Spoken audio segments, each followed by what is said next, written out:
दोस्तों, सीरियल जाने अनजाने हम अपने नए धमाकेदार ट्विस्ट के साथ दर्शकों के सामने आ चुका है। इस बार कहानी में ऐसे मोड़ आए हैं जिन्हें देखकर हर दर्शक अपनी सीट पर बांधा रहेगा। आने वाले एपिसोड में आपको देखने को मिलेगा कि कैसे परिवार, प्यार, बदला और संघर्ष एक दूसरे के टकराव में उलझते हैं। जैसे ही कहानी शुरू होती है, ध्रुव अपने परिवार के साथ सुरक्षित महसूस करता है। घर की दीवारों के भीतर वह अपने आप को मजबूत मानता है, लेकिन बाहर का माहौल बिल्कुल भी शांत नहीं है। वहीं राघव अपने किए गए अपराधों और भूलों के लिए हाथ जोड़कर माफी मांगने के लिए खड़ा होता है।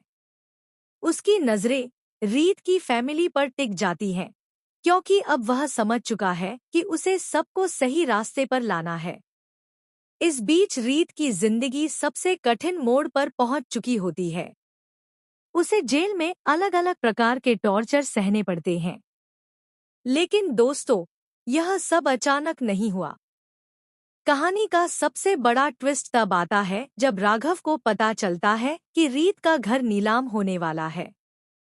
राघव बेचैन हो उठता है और वह अपनी सारी कोशिशें लगाकर यह पता लगाने में लग जाता है कि सबसे बड़ी बोली कौन लगाएगा।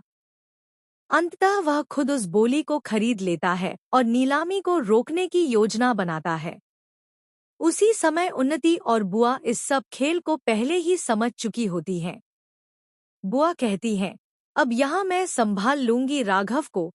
इसके बाद राघव को नशीले लड्डू खिलाए जाते हैं और वह खाने के बाद बेहोश हो जाता है। यह दृश्य दर्शकों को रोमांच और टेंशन से भर देता है।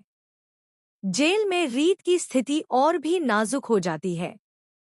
वह जेल से भागने की कोशिश करती है, लेकिन बुआ के जाल में फंस जाती है। एक कैदी की बात मानकर वह जेल से बाहर निकलने का प्रयास करती है, लेकिन पुलिस उसे रोक लेती है और वापस जेल भेज देती है। बुआ रीत से कहती है, मैंने तो सिर्फ एक छोटा सा जाल फेंका था, तुम उसमें फंस गई।